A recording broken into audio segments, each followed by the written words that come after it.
Psychosomatic, what it is, how it has affected my life, and some educational resources and things I have done and I would recommend to help you if you are having physical problems that have manifested into psychological problems. It can come from a variety of issues that you may have had physically over the years or mental health problems. I'm going to discuss physical health problems that manifest into psychological problems and cause mental health issues. By the end of the video, I will do a self-reflection as well. I would like you to stick around, and you're probably going to think I'm really smart, but actually I've done a lot of my own research, had both physical therapy and cognitive behavioral therapy or mental health therapy, and as well as I continue to do research to work on techniques and skills to help other people as well as myself who have psychosomatic problems. That is, physical problems that have manifested into psychological problems due to underlying physical conditions that have affected my life. I have what they call Curie malformation. Mine has been estimated to be Curie 2 to 3. And yes, I could have had surgery for it, but I chose not to. What it is where the crown of the skull has a large gap that allows the cerebellum, the brain tonsils, to extend, protruding into and pinching the cervical nerves. I also have degenerative disc disease and a couple herniated discs in my neck. I do believe that a lot of my psychological problems have been manifested due to the pain that I have from having a Curie malformation, degenerative disc disease, and cervical instability. Of course, this affected me most of my life. I found out about this when I was in my early 20s when I would have brain freeze and constant headaches all the time, as well as numbness and tingling in my arms. Curie malformation and other cervical issues can cause a wide range of problems. That could be GI related, that could be heart rhythm problems, that could be neurological problems, can even cause seizures, and for some people in worst case scenarios, heart arrhythmias and or strokes. Some people have surgery for it to help out with it. But all this does cause stress on the psyche, on your psychological well-being, and it can manifest into mental health problems such as general anxiety, depression, or even just lack of compassion towards other people because you're always irritated, or sometimes you get easily angered due to the pinching of the nerves on your cervical. Constant stress for many years.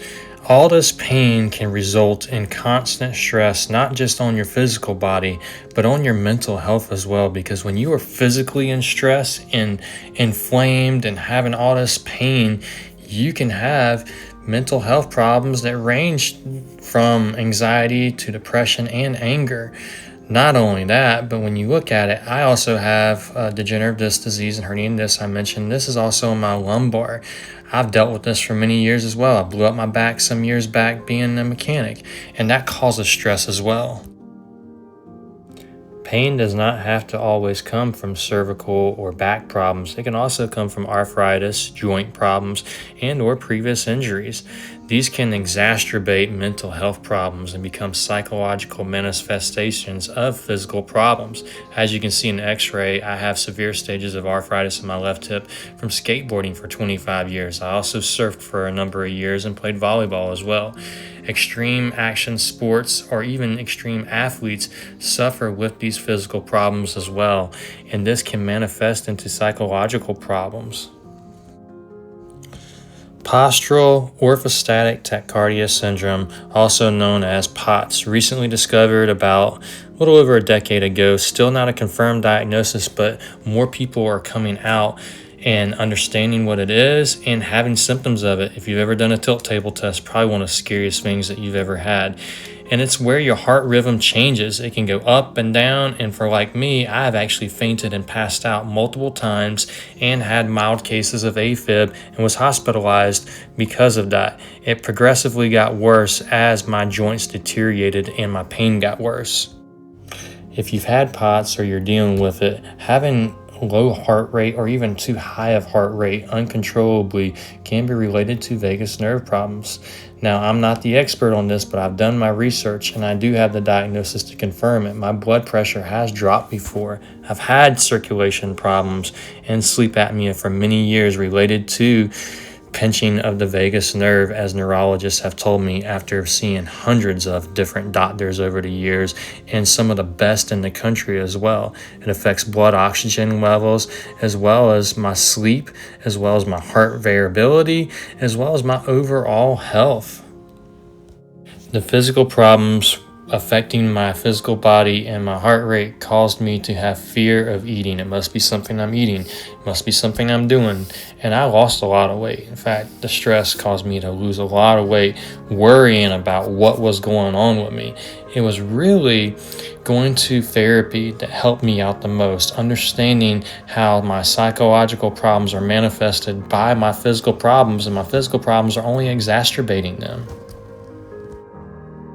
Through positive impacts I had through counseling, I was able to gain my weight back by controlling my mental health problems so that my physical problems were not the root of that. And I'm going to talk more about that. I believe that the stress caused my gallbladder to fail. I had to have my gallbladder removed because it failed due to possibly stress that I put on my organ from all the physical problems I was having, and it was horrible. And when I talk about I've been through some pain, as you can see here, having second-degree burns and going through that, and I only took Tylenol to help out with it. I can deal with pain. Let's take a moment to talk about how diet is critical to balancing your mental and physical overall well-being. You are what you eat. I've been a coach and fitness instructor for almost 2 decades, as well as a mechanic and becoming a counselor, a licensed professional counselor as well, and working in mental health to help other people, just like I've had help myself. Diet is critical to balancing not just your physical well-being, but your overall mental health well-being. What you put into your body is also how your body is going to respond to it. Of course, I have been baking and cooking for many, many years, and I have been kind of proud of what I'm doing because I'm not eating processed food. I'm creating my own foods. I know what goes into them. I know what I'm feeling. I know how it's going to affect my body. I've experimented with it. I don't recommend that you do that. I recommend you get a certified nutritionist to help you out with that, and or a fitness coach as well. But what you put into your body does affect you. It can cause your body to feel unwell, and that can manifest into mental health problems. So be cautious of what you eat. Try not to eat as much processed food and take care of yourself. Exercising is critical to your physical overall well-being, but it also contributes to your mental health. Properly exercising is very important. Taking time and consideration to do what's best for your body. Your body needs exercise. Even your injured joints, your back problems, your neck problems, whatever it is, and more importantly, your heart need exercise in order to be functional, to be healthy. Knowing what you're doing is critical too. Also get a personal trainer if you need to. Get a fitness instructor to help you out.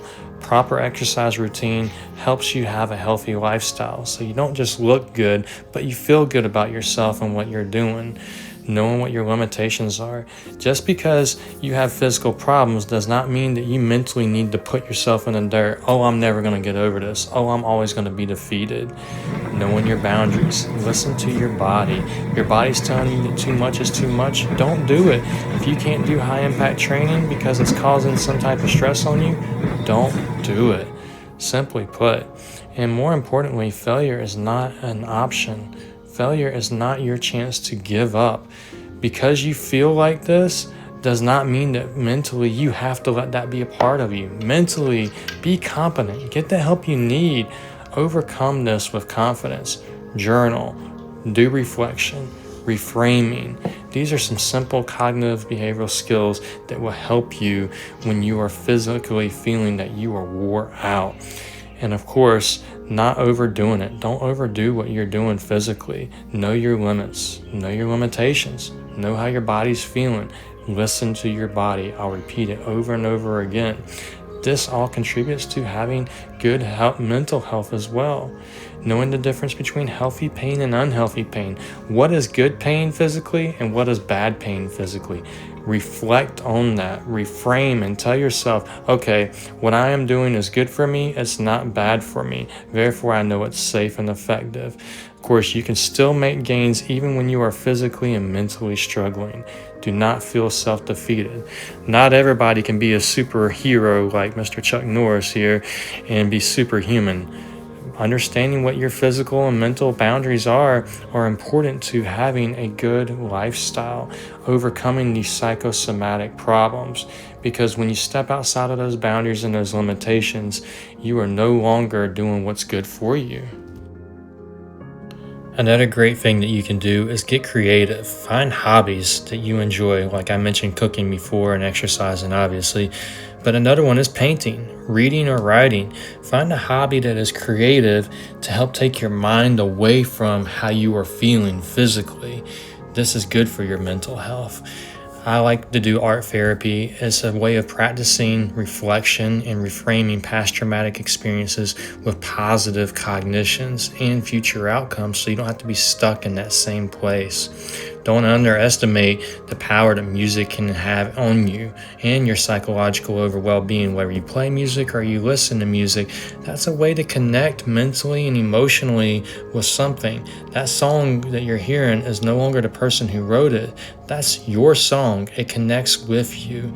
Find that and use that to help take your focus away from how you are feeling physically so that you are not overwhelmed by this. Fur babies can be one of the best sources of comfort. They know when you're hurting, they know when you're in pain, and they will always be there for you. Your pets are one of the best resources that you can use when you are cognitively, emotionally defeated, weighed down, and when you're having physical problems. They will come to you. They know that you're in pain and they want to be there for you. They want to love on you. They want to look at you. They want to lick you. They want to paw at you. They want to annoy you sometimes. But those fur babies are a great place of comfort and relaxation and help bring you back to where you need to be mentally. Help you relax and take your mind away from the pain that you're feeling. Help you come back to yourself. I have read the books, I have gotten the degrees, I have done the research, I have written my own articles over and over again. I've even wrote stories, made videos before. I've done the book work, and I continue to do the book work on psychosomatic problems, physical problems that manifest into psychological problems. As part of what I'm wanting to do in therapy and teaching other people and educating other people as well too. There have been many written articles about psychosomatic problems, and as well as general anxiety, depression, etc. You can look in the DSM-5 and find a number of things that are related to mental health problems that stir from physical manifestations. Physical problems can cause anxiety, stress, depression, and even eating disorders or sleep disorders, panic, fear, and a lot of these can come from traumatic experiences, motor vehicle accidents, injuries, sports injuries. These could come from veterans who have served overseas. These physical problems can create real mental health problems, and it's important that you seek a therapist to help you as well. Use your family. You have a support system. The world is on your shoulders, but you have people who care about you. Picture my grandmother and my grandfather, who is now much older, in his mid-90s now. My grandmother right here passed away many years ago, and I asked her, why am I always suffering physically? Why does it cause this mental health problems I'm having? And she used to reassure me that you will get through this. You believe in God, you believe in yourself, and therefore you will overcome this. You have family, you have support, and if you don't, find that support that you need from support groups. Find a group that fits with you. Create new friends, make connections with people. There are people who really care about you. They really want to be there for you when the world seems like it's falling apart. They're the ones that are like glue, stuck to your side. They're to listen to you, to offer a warm and comforting hug or hand. You're not alone in this. This is why I'm posting this, is because I want you to understand that you are not alone in this process. And there are people out there willing to get the education to help you. You have friends. If you feel like you're alone and you need immediate support and you can't talk to your family or your friends or your therapist, reach out to those friends that are really close to you, that you can count on, that will be there for you. Remember to continue to grow in your relationships with other people as well too. Some of those burned bridges may not always need to be burned. Pick those relationships back up. Show them that you still care about them. This helps you to feel good mentally and emotionally. Remember, you never know what someone else is going through. You're not in their shoes. Take time to enjoy the simple things in life, like spending time with your friends and family. This takes your mind away from these physical manifestations that are happening, these problems that you're feeling. And don't feel like that you're never going to overcome anything. You are more than what you think you are. You are going to make accomplishments. You are going to make strides in life no matter what you do. You need to continue to be competent and be confident in yourself that yes, I may have physical problems, but I still have my mind, and my mind is very strong, and I can do more. And do it because your family cares about you. Do it because those close to you really do love you, and that they're going to be there for you no matter what kind of problems you may have. You may not be able to tell them directly how you feel, but they know that you're suffering in some way, and they're going to be there for you. Again, I recommend seeking a therapist who offers this type of relationship with you that's trusting, and that you can express these things with them to help you. And I want to go back to something that Rocky said, how much can you take before you keep moving forward? That's how it's done. You never know how hard life is going to hit you until it hits you hard. Life is tough. It sucks sometimes, and it's going to beat you down. It's going to beat you down hard. And it's not full of sunshine and rainbows. It's going to bring you to your knees, and it's going to hurt you. But it does not mean that you sit there on your knees. You get back up. You push. You fight back harder mentally. Even when you are physically weighed down, mentally, get back up. Push yourself. Because there are other people out there hurting each other who have suffered. Because we believe in something and that different. suffering and that pain. Person standing next You're to doing us. this for them because you do not need to be that person. The one thing that can't be You are defeated going is to be love. the healthy person. It's not worth ending it all because these people really do care for you. Remember those who have lost their lives, those who have taken their lives. Be the better person. Be the competent person to overcome these issues. Because there's some people out there who feel alone. There's some people out there who just don't like feeling alone, so they want to end it all. You are going to be the better person to overcome those issues. And I'm speaking from myself because I am one of those people. I've struggled just like you have. I'm going to give you some final thoughts and a final message here as well. And I'm also going to tell you a little bit more about me. You're going to actually see this next recording is going to be of me talking briefly about some of my experience and why psychosomatic hits home for me, not just from what you've seen, but also from what I've experienced and what I've been through. My problems are not your problems. No, they are not. I can understand that. I can relate with that, but I'm hopeful this video will inspire you to seek mental health services and talk to your doctor. Don't just be your own researcher. I've done that. It can be tough. It can be challenging. It can also be really hard. I strive to work towards having a better mental health myself because I want to help people just like you. And a word from me. If you have made it this far, you have heard a lot from me. My name is Nicholas Reinhardt. I'm studying to become a counselor. My intent is to continue to do research and to help people who are struggling with general anxiety, stress, trauma, depression. I am very fascinated with psychosomatic because psychosomatic is not only what you're going through or maybe what you've heard about, but it's also something I've experienced. I've been to therapy a number of years, not counting just the literally hundreds of ER visits or doctor visits. I've been there myself. But I can tell you one of the best things that ever helped me, besides my spiritual faith, that's important to me as well too, but was also going to therapy. I've taken the medications. I've roller coastered up and down with various heart rhythm medication, blood pressure medications, SSRIs, benzodiazepines, you name it. I've been there and done that part of it. What I've learned over the years is that I'm accepting that I do have physical problems. Yes, I can't change that part, but what I can do is alter how I'm cognitively thinking about those problems. Or am I making those problems worse by exacerbating them because of my anxiety, because of depression that I may have?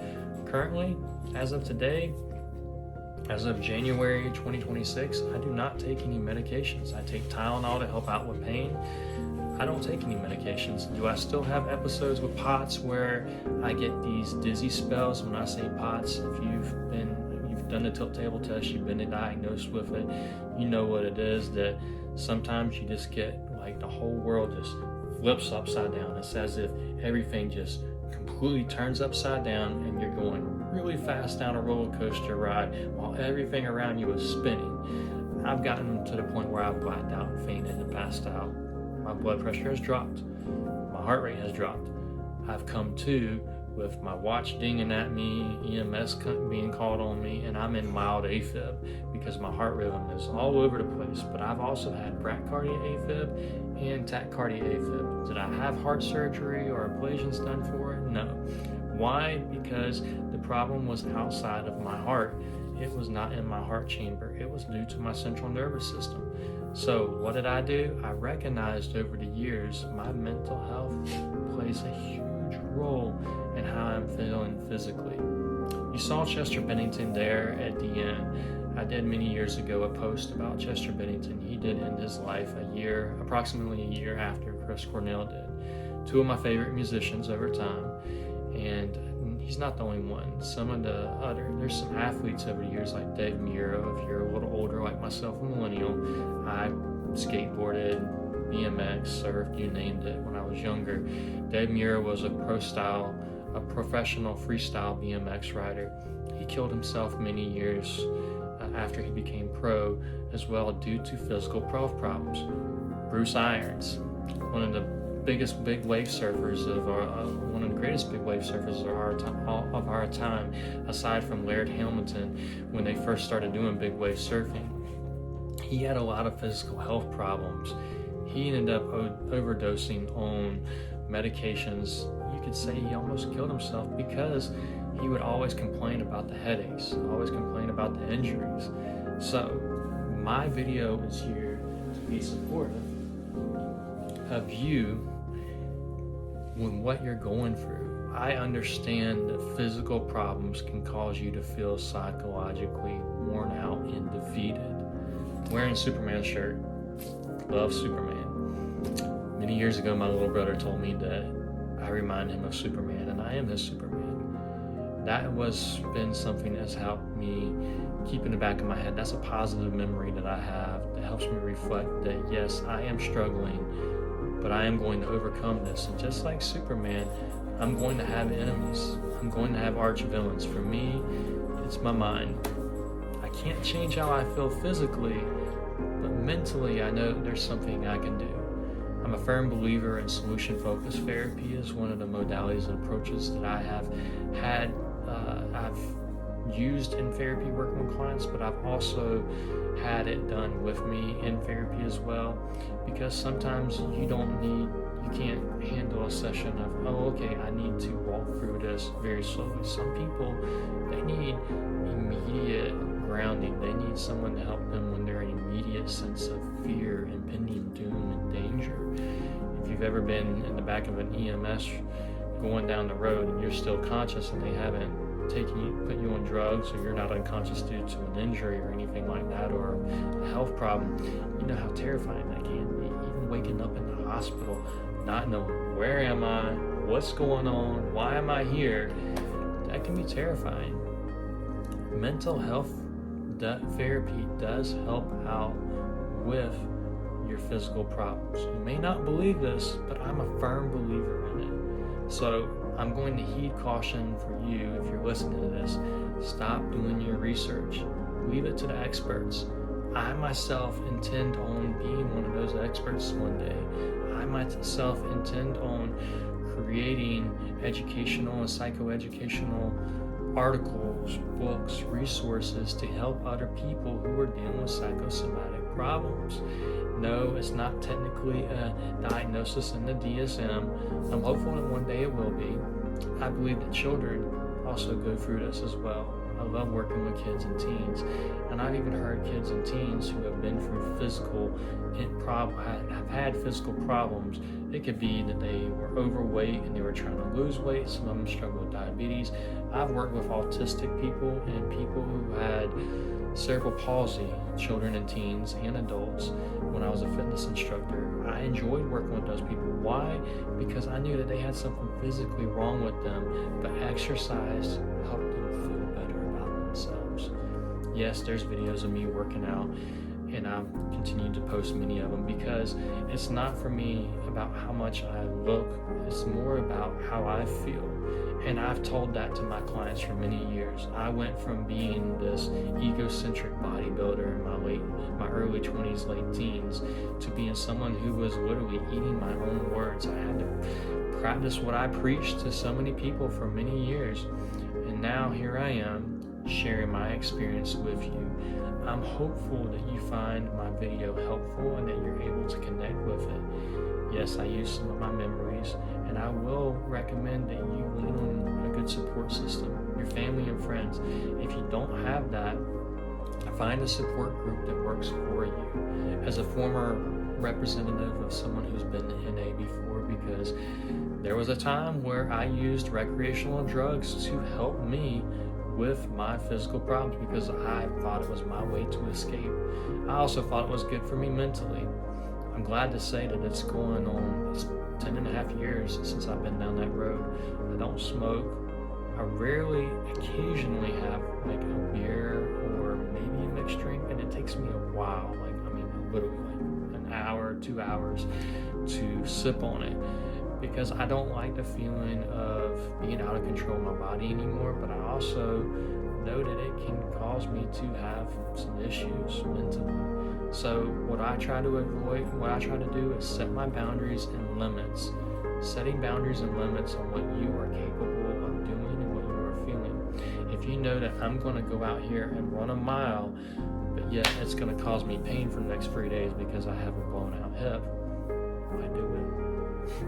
Kind of simple, right? Reflect. How am I feeling? What am I feeling? And what's going to cause me to feel unwell afterwards? Reframe the situation with, how is this creating good, healthy habits for me? If I put myself in that situation, what is going to be the repercussions for it? And use some motivational interviewing to help you out as well too. That would be as simple as telling those close to you, your friends or your family, hey, when you recognize something is changing in me, can you tell me? Can you tell me something is going on, and I want you to be aware that you may not realize it, but something is changing. That way you internally can reflect and say, okay, I know something is happening. Someone else has recognized it. They've told me about that. Maybe I need to take a time out for myself. Take a moment to just breathe. Physically, when we are overwhelmed with physical problems, it can cause us to get excited, angry, irritable, and really depressed. And that's scary. It's important to have a good support system. People you can call on. People you can talk to. It's important to have a good therapist, someone who is able to listen to you, but also talk to you. It's not just a one-way mirror, it's a two-way mirror, where they're not there to simply just listen to your problems, but they're there to provide resources and skills to help you, but continue to keep you accountable. That's something I will say I learned as a coach, was holding people accountable was very important. No, you do not want to have a therapist who is your coach, but you want to have a therapist to hold you accountable and reflects back on positive attributes about what you learned through therapy, what you can do better, and of course that you are actually using those skills, giving you that homework. Make sure you do that homework. Mental health counselors are trained properly and effectively to be good at their jobs, not just good, but skilled, to be able to recognize when you may be slacking or maybe not telling them everything. They're trained to be able to pick up on those nuances, those nonverbal communication clues. They're trained to be there for you. But it's up to you, ultimately, to take that next step. I believe for me that therapy has been the best part of helping me out with psychosomatic problems, physical problems that manifested into psychological problems. No, I cannot change that I have physical problems. What I can do is work on my mental health, and that has helped me tremendously. I'm hopeful that it will continue to grow into a topic and a research area for researchers. Hopefully one day myself, I will be one of those researchers.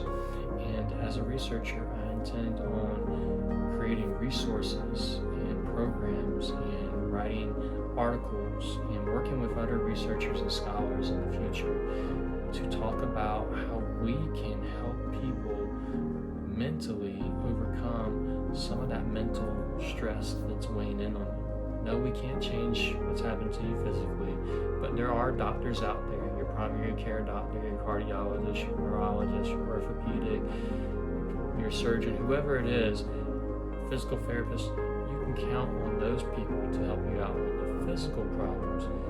You still struggle here. That's not going to go away. With good counseling, for people who really care about what you're going through, you can overcome a lot of that mental health, general anxiety, that depression, that fear, that constant worry, impending doom, just wanting to end it. You can overcome that. You have to take the initiative. I can't do it for you. So I hope you found this video helpful. Feel free to leave some comments or feedback. And I'm going to continue to upload other videos. I do have a video about when I had my gallbladder removed.